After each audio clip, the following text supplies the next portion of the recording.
Hey, hurry up and get dinner ready. And you haven't done the laundry either. Xander, I'm on my way home from work right now. I told you I had to stay late because of overtime, remember? Don't give me excuses. You weren't even home when I got back from work. You're failing as a wife. I've already told you if you don't shape up, I'm going to divorce you. Even if you say that. Don't start making excuses again. I'm working too, you know. It would be nice if you considered splitting the household chores. I told you to stop with the excuses. I'm sorry. Do you think apologizing is gonna fix anything? Do you actually want me to divorce you? Yes, that would be fine. In fact, I already filed for divorce. What?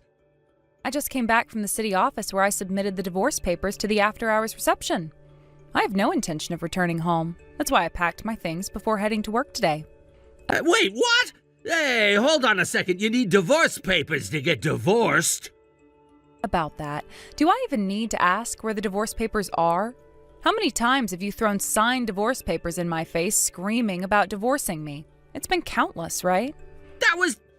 I only did that to motivate you, to make you a better wife. I didn't mean it for real. Well, looking at the massive stack of divorce papers you've shoved at me over the years, anyone would think you were pretty serious about it. It's a little hard to see it any other way. But I told you it wasn't like that. Anyway, the papers have been submitted and we are now officially no longer married. As for the things I left behind at your place, I don't need them anymore. Feel free to throw them away. You even moved your stuff out already? Damn it, I'm gonna sue you for damages. How about that? Huh? Do you know how much I'll make you pay in compensation? Hundreds, maybe. If we're talking about compensation, you'll probably be hearing from my lawyer soon. Please look forward to it. What? Why the lawyer? Well then, goodbye.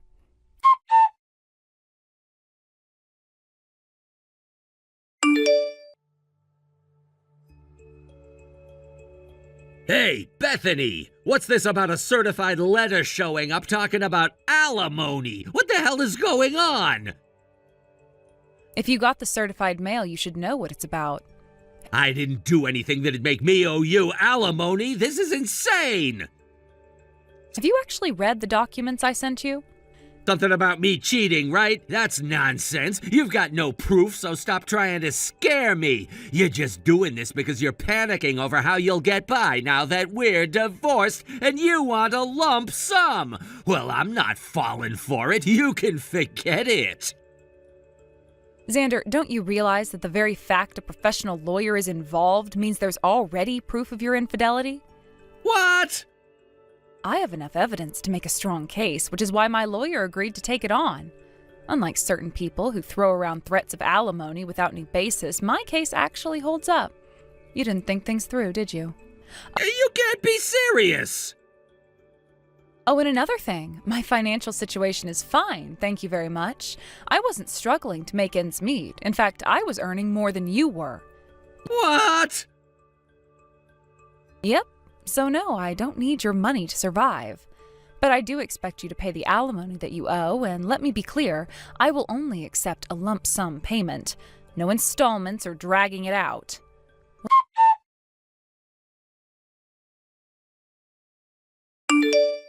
Bethany, I need to talk to you about something.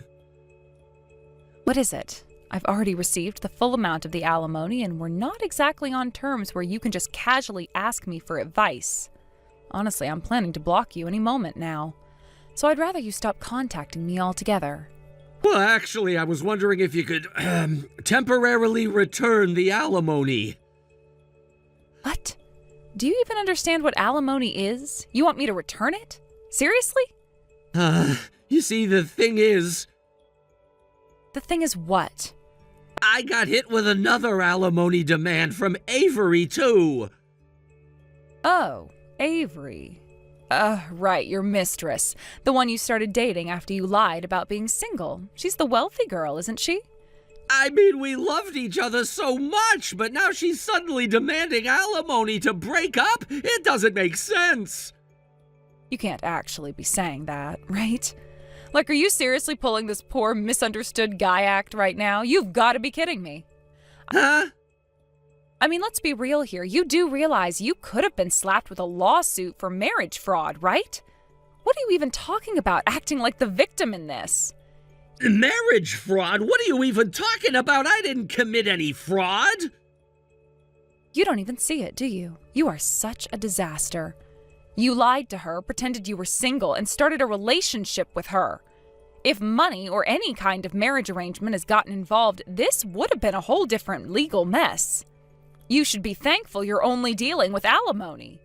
Are you serious? But how? How did Avery even find out that I was married? I mean, right after I paid you the alimony, she hit me with her own demand out of nowhere. This is crazy. I'm almost out of money, and now I don't even know if I'll have enough to cover my living expenses. If this keeps up, I'll not only run out of savings, but I might end up in debt. It's insane. You really are hopelessly stupid. What did you just say? Did you seriously not get it?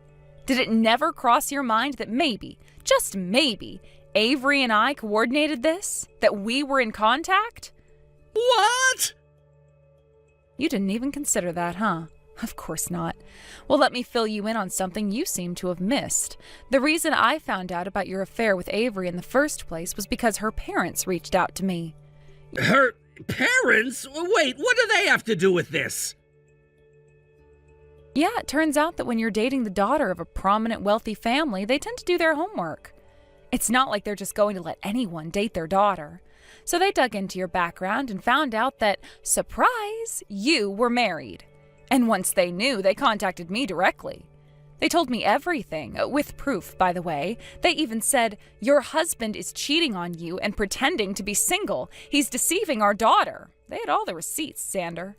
Wait, what? Are you telling me her parents got involved in this too? Of course they did. She's their daughter. They care about her. They were the ones who did the digging and figured out the truth. They weren't about to let their little girl get played by a two-timing jerk like you. And once they knew, they made sure I knew too, with every single detail laid out clearly. I can't believe this! So that's how all this happened? Yep, they reached out to me first, and then they let Avery in on the truth once they knew I was taking action.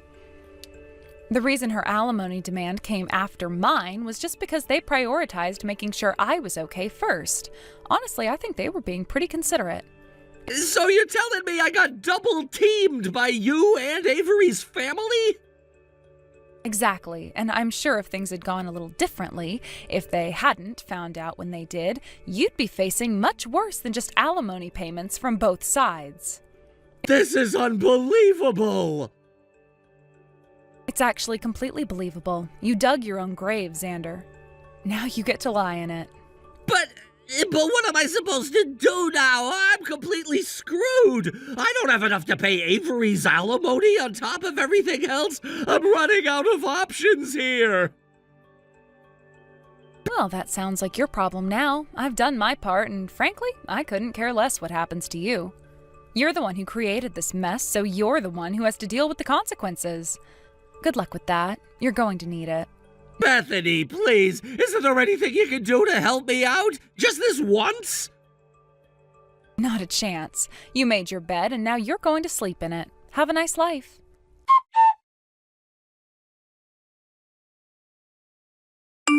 I've ended up in debt, and now it's out that Avery is the daughter of a client company's president. I can't even stay at my job anymore. I have to quit. Even my mom disowned me after finding out the whole story. It's just been the two of us, me and my mom, this whole time, since I grew up in a single-parent household. Annoying. I just finished work, and I'm finally getting a moment to relax. I don't want to see your whiny messages. Actually, scratch that. I don't want any messages from you ever. But I was thinking of watching your behavior for a bit before blocking you, but you know what? Forget it. You're irritating, and honestly, you're just a hassle to deal with. I'm worried about my mom. I care about her. What? You and my mom used to get along, right? That's why I want to ask for your advice. Advice, huh? My dad passed away when I was 22, and all my grandparents are gone too. If my mom disowns me, she'll be all alone. It'll be just her from now on, living in loneliness. Hold on, did your mom disown you without telling you anything? Huh? What do you mean? Well, your mom, she got married to a man she's been dating for the last 3 years. He's the same age as her. What? What are you trying to say? Calm down. Jeez, it's not that hard to type married, is it? Wait, married? My mom is married? What do you mean? Yeah, she got married. And since you clearly don't know, your mom's already planning for the future. Once she retires, she and her husband are moving into a retirement home together. They've already started preparing for that life. They've already decided all that? And wait, why do you know all this? I'm her son. She never told me anything. Well, she and I had plenty of conversations about love and relationships, woman-to-woman stuff. She probably told me first because of that, but you? She probably didn't get a chance to tell you because right when she was going to, she found out what you'd done. What I done? Let's see, you betrayed me, your wife, by cheating, and then you lied to your mistress, Avery, and told her you were single. When your mom found out about all this, she was absolutely devastated. She cried, apologized to me and Avery over and over again. Mom cried? Yeah, your mom's new boyfriend, her husband, was really concerned about her and tried his best to cheer her up. They ended up rushing their wedding because of the emotional toll it all took on her. So, am I the only one left alone in all of this?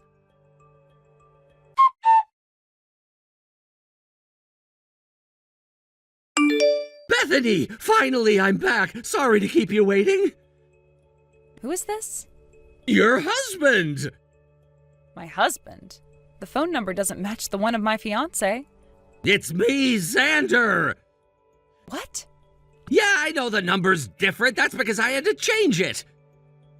I had you blocked. You actually went out of your way to change your number just to contact me? That is really creepy. Yeah, the number's different because I couldn't afford my phone bill for a while, so it got cut off. But guess what? I finally finished paying off all my debts. That means I could get a new phone and sign a fresh contract.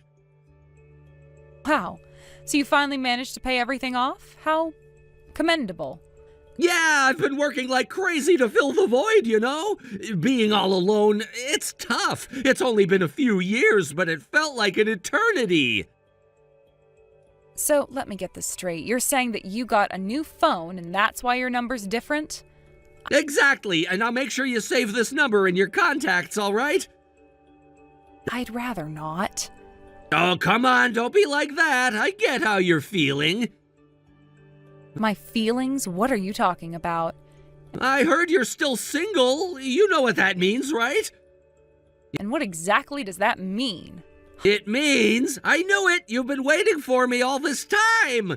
It's got me really emotional, honestly, so I've got the marriage papers ready. Let's fill them out and submit them to the city office today. Then we can finally start living together. Huh? By the way, where are you living now? I'll come right over. As if I'd tell you. Wait, why not? If you don't tell me, I can't come see you. I don't want you to come. What? Sure, I am technically single at the moment, but I am living with my fiancé. What? Yeah, he's nothing like you. He's kind, considerate, and he helped me heal after everything you put me through. I don't need you. He's the one I'm going to marry. You've got to be kidding me.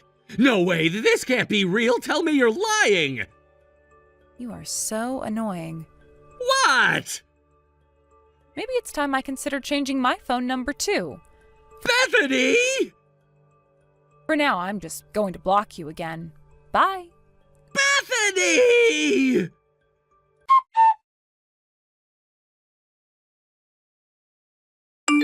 Several years have passed since all that chaos unfolded, and just when I thought I had completely left that part of my life behind, something absolutely absurd happened. Fortunately, I now find myself living in a different region, having moved away with my family to start anew. We've settled into a completely new area where we have no previous connections, so I don't have to worry about anyone from my past unexpectedly showing up at my doorstep. This gives me a great sense of relief, knowing that I've severed all ties to that old life filled with drama and heartache. As time passed, I assumed that my ex-husband Xander had finally given up on trying to rekindle our relationship. After everything that happened between us, it seemed evident there was no point in pursuing a reconciliation, especially considering the mess he had created. I thought I wouldn't hear about him again after I moved away, but, of course, it seems that drama follows him like a shadow. Now there's an unexpected twist in his chaotic saga. It turns out that after he realized getting back together with me was hopeless, he set his sights on Avery, the woman he cheated on me with. One might assume that after everything he put me through, he would learn from his mistakes and find a sensible way to move on. But no, Xander doesn't do sensible. Instead, he decided to pay an unannounced visit to Avery's residence, which happens to be a high-end apartment tower, a place with impressive security features. You would think that gaining access to such a location would be challenging, especially for someone with no legitimate business being there, but somehow Xander, in his usual reckless fashion, managed to bypass all security measures. I can only guess how he managed to pull that off. Maybe he sweet-talked the security personnel, or perhaps he simply got lucky. Regardless, he found his way to what he believed was Avery's apartment, and there, he made an absolute fool of himself by professing his love for her. But instead of finding Avery waiting for him, he was met with a different reality. Avery had already moved out. When the door finally opened, the person who greeted him wasn't the woman he was desperately seeking, but a small, unassuming man who had no idea what was going on. This new tenant had probably been enjoying a quiet day at home when Xander's antics interrupted his peace. Instead of stepping back and realizing that Avery had moved on, both physically and emotionally, Xander jumped to the ludicrous conclusion that this man must be Avery's new boyfriend. Fueled by jealousy and desperation, he lost all sense of control. He didn't just confront this stranger, he exploded in a fit of rage, yelling and causing a huge commotion in the hallway. His irrational behavior escalated quickly, resulting in him attacking not just the man, but also the apartment itself. In his blind fury, he destroyed several pieces of valuable furniture and exquisite decor, some of which were worth hundreds of thousands of dollars. By the time the building security team finally responded, it was too late. The damage had already been done. They escorted Xander out of the building, but not without serious repercussions. The new resident was not going to let this incident slide without taking action. He pressed charges, and on top of that, Xander faced a hefty bill for all the destruction he had caused. The cost of repair and compensation mounted up to a staggering amount, one that was far beyond Xander's financial capabilities. And just like that, Xander found himself falling back into the dark pit of debt that he had only recently managed to escape. After putting in so much effort to pay off his previous obligations, he was right back at square one, now burdened with even more loans and financial troubles than before. His reckless attempt to win Avery back had not only failed spectacularly, but it also landed him in a far worse situation than he had been in during our tumultuous marriage. As for Avery, well, she likely never even found out about Xander's ridiculous outburst. She had already moved on, both in terms of her physical location and her emotional state. I can only imagine that she's now living her best life, far away from all the chaos that Xander tried to drag her into. And me? I'm grateful to be distanced from that entire mess. It feels like I'm watching a poorly scripted drama unfold from a safe distance, utterly astonished that I was once part of the same narrative. Honestly, Xander's downfall is a never-ending cycle of his own making. He has yet to learn how to take responsibility for his actions. Instead, he continues to shift the blame onto others, dragging everyone else down with him in the process. But at some point, you have to realize that your choices have consequences, and those consequences don't simply vanish because you wish them to. It's a tough lesson that Xander has failed to grasp, and from the looks of it, he will keep repeating the same mistakes until he finally does. For me, I've found happiness and stability in my new life. Moving away was undoubtedly one of the best decisions I have ever made, and I feel liberated having all that drama behind me. I found peace in my new environment, where Xander's presence is nothing more than a fading memory. His rage and desperation can no longer reach me, and that's a liberating feeling. In the end, I don't feel pity for Xander. After all he put me through and all the turmoil he created for others, this kind of outcome seemed inevitable. His ability to move on, his reckless actions, and his refusal to take accountability have led him right back to the dark place he has always tried to escape. And maybe that's where he'll remain unless he finally decides to change his ways. But for now, that's his burden to carry, not mine. As I reflect on everything that's happened, I can't help but feel a sense of relief wash over me. I've turned the page on that chapter of my life and stepped into a new one where I am free from Xander's toxicity. I'm no longer weighed down by his actions or the consequences of our past.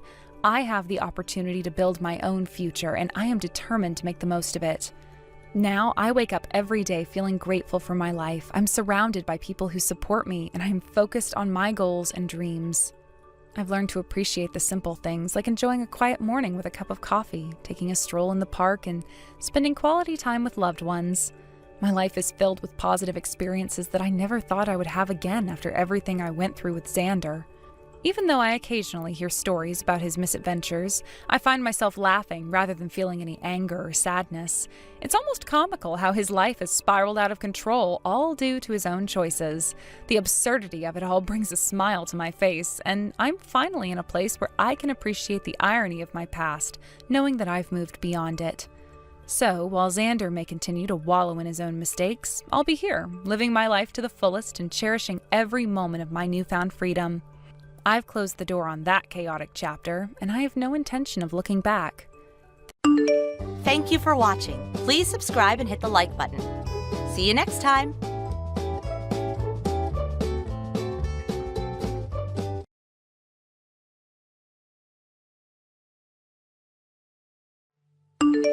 Payday is coming soon, right? About this month's remittance. Huh?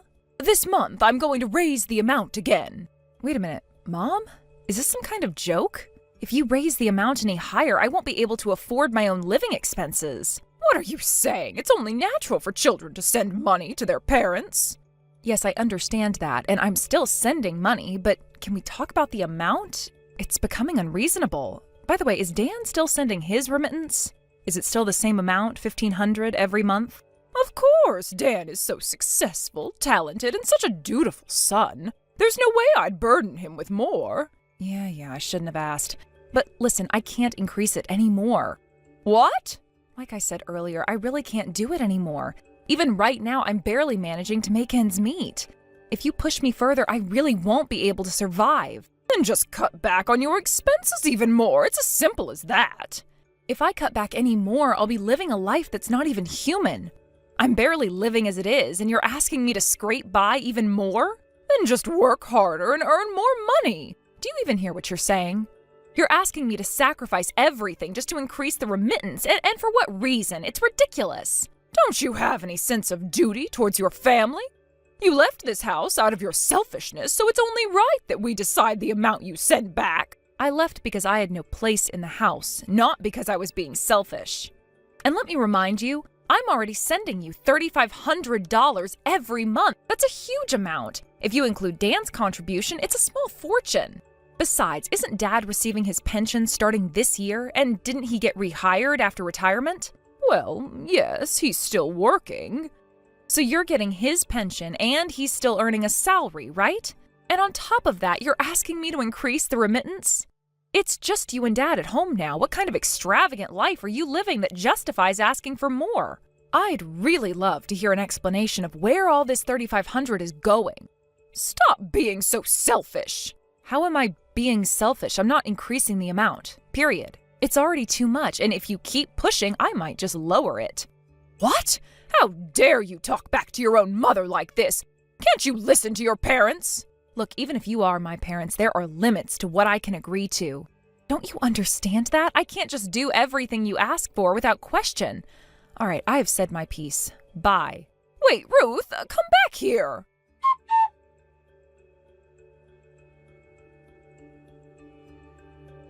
Ruth, is it true that you haven't sent this month's remittance yet? Yeah, I haven't sent it.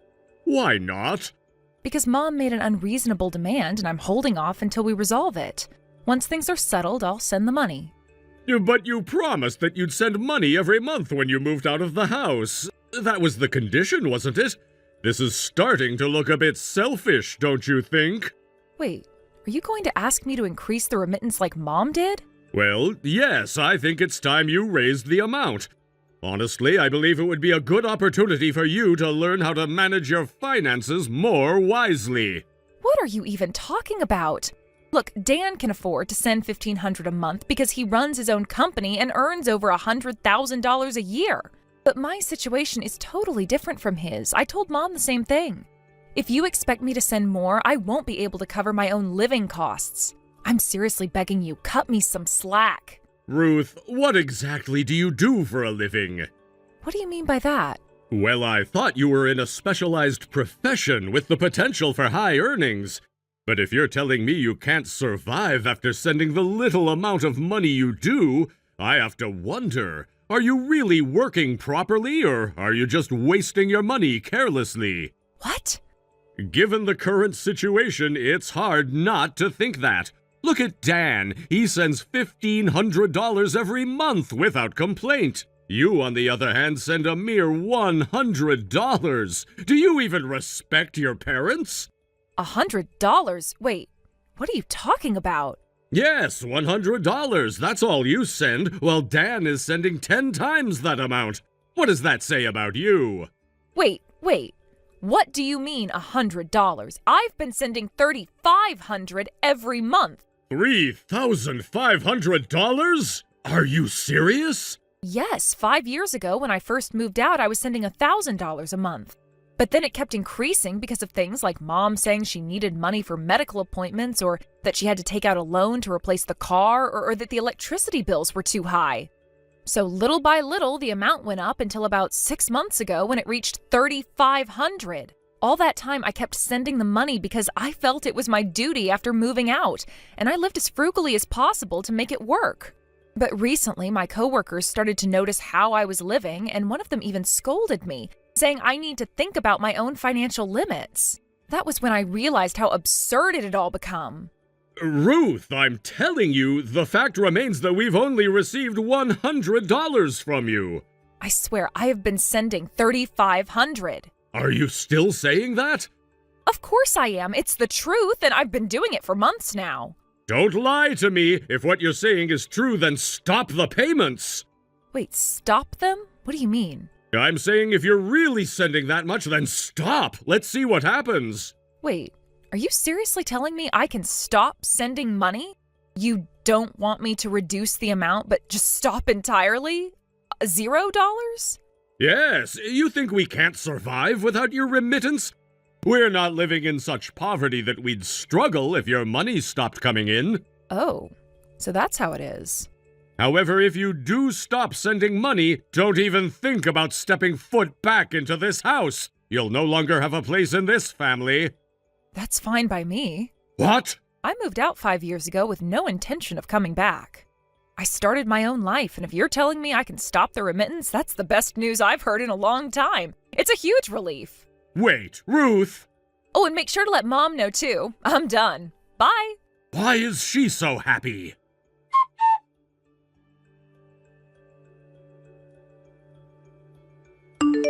Ruth, hurry up and send the remittance. For now, I'm fine with the usual $3,500. Just make sure you transfer it today. Huh?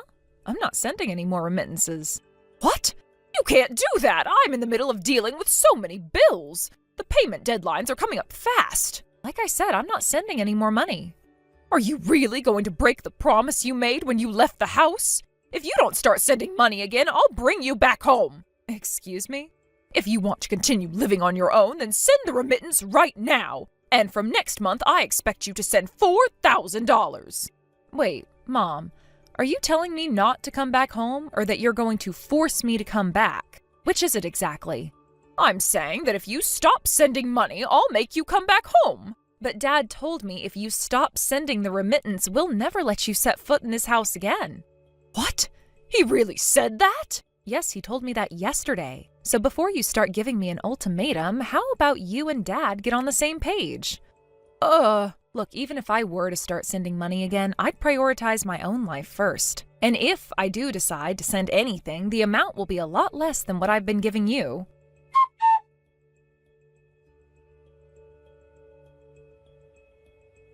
Hey, where are you? Oh, Carter, I thought you were at work today. I finished early because of some maintenance at the office building. Oh, I see. So where are you now? I'm just out shopping a bit. Come home without buying anything. I just checked the mailbox and we received a collection notice. What? A collection notice? Are you in debt?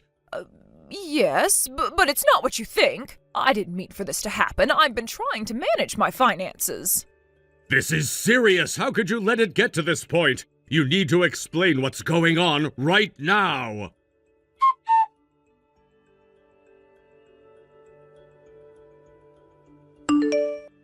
Ruth, please, I need you to start sending the remittance again. Huh? Dad? What's with the sudden request? I thought you said you wouldn't have any problems without my remittance. Well, that's not quite the case. The other day I found multiple collection notices addressed to your mother. Collection notices? What do you mean? It seems she had been collecting the mail and hiding it before I could see it. They were right in the mailbox, but she made sure to keep them away from me. So this means there's debt involved? Yes, it's quite a significant amount, actually. We're talking about hundreds of thousands. What? Are you serious? So my remittance of $3,500 has been going toward paying off that debt? Apparently, that's exactly what was happening. They've been borrowing money and paying it off only to borrow again. Your remittance was being used as a way to keep this cycle going. But now the amounts they've been borrowing have increased, and for various reasons, they've been asking for more money from you. What about Dan? What's his remittance situation? I double-checked with him earlier, and it turns out he was actually sending $2,000 instead of the $1,500 we thought. Wow. So he's sending even more than we realized. That's still less than my $3,500, right? Well, yes, but that's possibly due to how your mother feels about each of you. She's always had a soft spot for Dan. Yeah, I know. Mom definitely dotes on him, but still, $2,000 is quite a lot. I guess that really shows how desperate they are for money right now. From what I understand, of that $2,000, around $1,500 is purely for living expenses. Right. So it sounds like they're really in a tough spot financially. But given everything, I think it's impossible for me to resume sending money at this point. Wait, why do you say that? Don't you think we should find a way to help them? First, we need to understand the reason behind their debts. I mean, what led them to this point? Why did Mom take out loans in the first place? And what has she been spending the money on? That's a good point. We need to have a serious conversation with your mother about this. We can't just keep throwing money at the problem without knowing the full story. This cycle has to stop somewhere. Exactly. I want to help them, but I can't just keep feeding into this without understanding what's going on. I also have my own finances to manage. Right. And you should not be put in a position where you're sacrificing your stability for theirs. We need a plan. Yes, we definitely need to get to the bottom of this. Once we talk to Mom, we can figure out what's truly needed and how to move forward from here.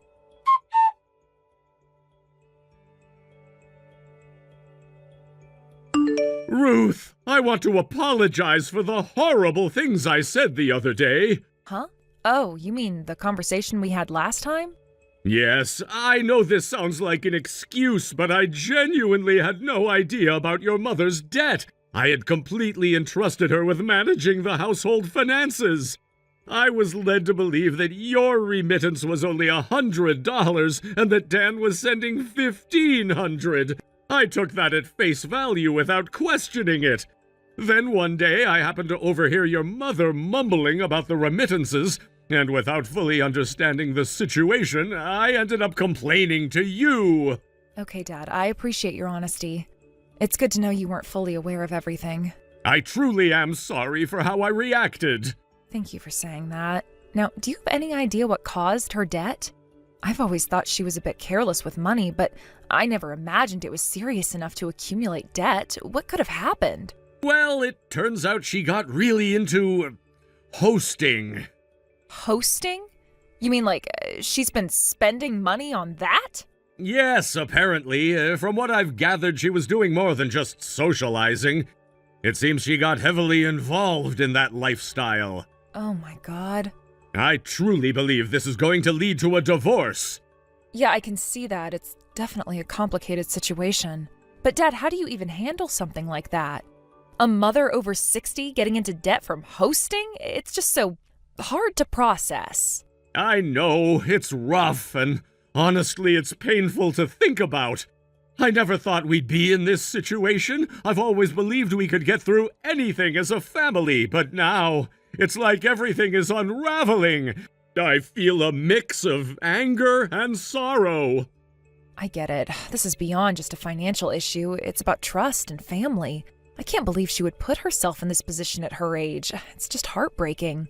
Exactly. It's not just about the money, it's about how it affects our family and her health. I worry about what this means for her future. How could she be so reckless? It sounds like she was trying to fill some kind of void in her life, but she ended up making things worse. I mean, is this really the path she wanted to go down? It just seems so out of character for her. I know, right? It makes me wonder what she's been feeling or if she's going through something we didn't see. Maybe she's been feeling lonely or unfulfilled. Whatever the reason, it's clear she needs help, and we need to address this together. Yes, we definitely need to have a serious discussion with her.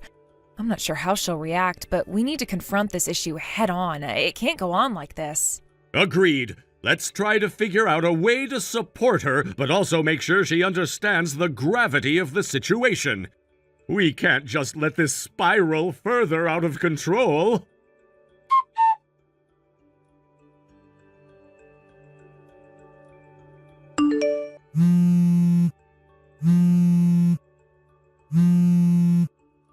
Ruth, you've been living in this apartment, haven't you? Huh? Mom, what are you talking about? This apartment, room 105. What about it? I just ran into a resident from here, and they told me that ever since you moved out 2 months ago, that room has been empty. First, I want to know how you even found out about that room. I never told anyone my new address since I left home. When I went back to the house, I found a New Year's card addressed to Grandma. It had your old address on it. Oh, that card. I actually moved right after I sent that out. I plan to send Grandma a moving notice once I get settled in. Why would you choose to move out at this time? I was able to move to a more secure place because I no longer need to send remittances. It seemed like the right decision. So you came all the way here for what? That must have taken at least 2.5 hours on the fastest bus from your house. I got divorced from your father. Right after that, I returned home. But when Grandma found out the reason for the divorce, she declared that she never wanted to see me again. I heard your father went to Dan's place, and as for that host boyfriend of mine, well, he dumped me. Wait, are you saying you have no choice but to come live with me? I mean, what else am I supposed to do? I don't have any other options. No way, you're joking, right? Why would you think that? I already know why you got divorced. What do you mean? Who told you? Well, it's not like it's a secret. It's about the debts, your obsession with those hosts, and finally, the infidelity, right? Just the thought of having a mother who lives like that makes my skin crawl. I can't possibly live with you. Ruth, please. Think about everything I've done for you while raising you. I thought we could live together again as a way to repay that.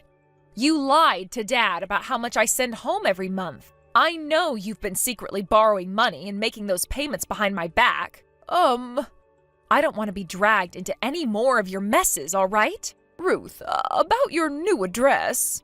I'm not telling you. Wait a minute. Goodbye.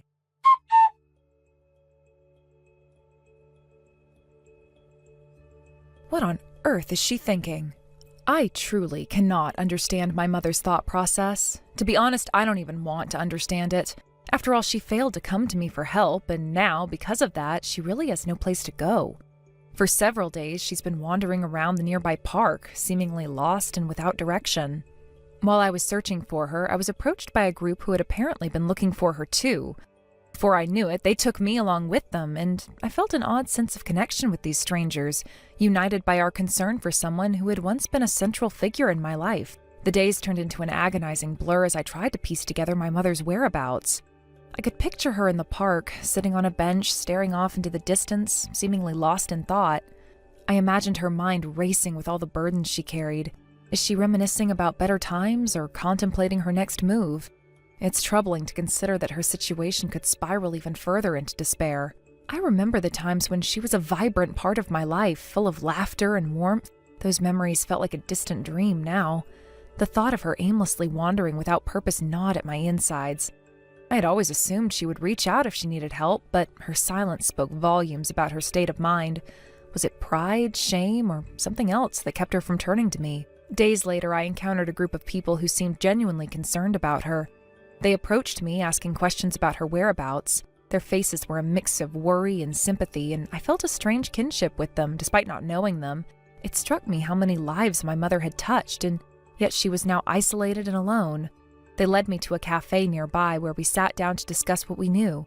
I learned that this group had been trying to find her for a while. They recounted stories of their encounters with her, how she would often sit alone, engaging in conversations with strangers, offering her insights on life, and sometimes sharing bits of her own struggles. I listened intently, taking in every detail, feeling both comforted and alarmed by the kindness of these people. As they spoke, I felt my own frustration bubbling to the surface. I should have been the one helping her, not these strangers. It was disheartening to realize how disconnected I had become from her reality. Perhaps I had been so consumed by my own life that I overlooked the signs of her distress. It dawned on me that I should have done more to reach out and check on her. How could I have let her fall through the cracks like this? One of the individuals in the group shared how they had seen my mother around the park, often appearing lost or withdrawn. Their words painted a picture of a woman who was not just my mother, but a person struggling to maintain her sense of self amidst a storm of challenges. Each story reinforced my commitment to find her and help her find her way back to stability. After several exhausting days of searching, I received an unexpected call from a friend of my mother's. He mentioned that there had been some unusual activity in his bank account. A deposit made by my mother. I felt a mixture of relief and dread wash over me. On one hand, it seemed she was still alive and functioning in some capacity, but on the other hand, it meant she was still entangled in a web of debt. The knowledge that she was engaging in financial transactions, even if they were questionable, added another layer to my concern. I shared this news with my father and brother, a reunion of sorts after years of silence. It was awkward at first, with so much unspoken tension hanging in the air. However, as we began discussing our mother, an unexpected warmth began to surface around us. We reminisced about the good times, family gatherings, birthdays, and the laughter we shared. Those memories felt bittersweet, contrasting sharply with the current reality we faced. My father, with his furrowed brow, spoke up first. I always thought she would find her way back. She's a strong woman, but lately, it feels like she's lost her way. My brother chimed in, his voice laced with concern. We need to figure out what's going on with her. This can't go on. She can't keep living like this. I nodded in agreement, feeling a surge of determination. We all knew we had to do something, but what? As we talked, an unspoken understanding began to form between us.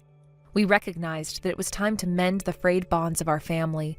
The weight of our collective worry about our mother pulled us closer together. We realized that we needed to support each other through this challenging period, despite the long-standing distance and silence. My brother looked at both my father and me and said, "We should make it a point to check in on each other. Even just a simple text now and then would mean a lot." My father nodded in agreement, his expression softening. "You're right. Life is too short to be distant. We need to look out for each other, especially now." With that renewed commitment, we made a pact to stay in touch. It felt like a weight had been lifted off my shoulders. We were no longer alone in this struggle. The tension that had once filled the room gradually dissipated, replaced by a shared sense of purpose. Dan, who had been quietly listening to our conversation, chimed in with a brilliant idea. "Why don't we create a family group chat? It'll be a fun way to share updates and keep each other in the loop." His suggestion sparked a sense of excitement among us. It felt like a fresh start, a small yet significant step towards reestablishing our family ties. We quickly set up the group chat, each of us sharing our contact information and a few lighthearted messages to break the ice. As the messages flowed in, I felt a renewed sense of hope. Perhaps this was exactly what we needed, a way to connect without the heaviness of our current situation overshadowing everything. We could share photos, jokes, and everyday moments, creating new memories even amidst the chaos. I left the meeting with my father and brother feeling lighter. Despite the gravity of our mother's circumstances, I had hope that we could find a way to support her together. I realized that family didn't have to be perfect, it just had to be there for one another in times of need. In the following weeks, we kept the group chat active, sharing snippets of our lives and encouraging one another to stay connected. I felt a sense of belonging that I hadn't experienced in a long time. Even though my mother remained elusive, I took comfort in the knowledge that I was not alone in the struggle. Then one day I received a message from my brother. He had managed to track down one of our mother's acquaintances. I spoke with someone who said they saw her last week, he wrote. They said she seemed okay, just a bit withdrawn. It's not much, but it's something. I felt a surge of hope. It was reassuring to know that she was alive and, at least outwardly, appeared to be fine. But my heart still ached for her. I couldn't shake the feeling that she was in over her head, struggling with demons we couldn't see. As the weeks turned into months, our family dynamics began to shift. We made an effort to reconnect, sharing not just our concerns about our mother, but also celebrating the milestones in our lives. Birthdays and anniversaries became occasions for us to come together, even if virtually. Thank you for watching and listening. We hope you enjoyed the video. Don't forget to like this video and subscribe. Also, feel free to leave a comment about what you thought of the story. We look forward to seeing you at the next story. Thank you for watching. Please subscribe and hit the like button. See you next time.